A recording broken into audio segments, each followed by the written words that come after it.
আমি আজকে বানাচ্ছি হচ্ছে আমলকির আচার। আমি একটু ভাজা মশলা করছি। এখানে দিয়েছি মৌরি, মেথি, সর্ষে, শুকনো লঙ্কা, আর দিয়েছি হচ্ছে গোটা গোলমরিচ আর কালো সর্ষে। একটু ভেজে নিচ্ছি। আচারের মশলা রেডি করছি। আমি আজকে বানাচ্ছি হচ্ছে আমলকির আচার। হরে কৃষ্ণ, শুভ সকাল বন্ধুরা। সকল আমলকিগুলো সেদ্ধ হচ্ছে। এবার একটু আমলকি সেদ্ধ হয়ে গেছে। এবারে আমি জল ছড়িয়ে নেব।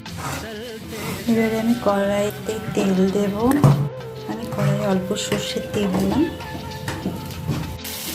আমার কাছে গুড় নেই, তাই আমি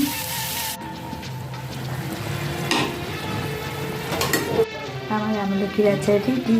হরে কৃষ্ণ, হরি বল।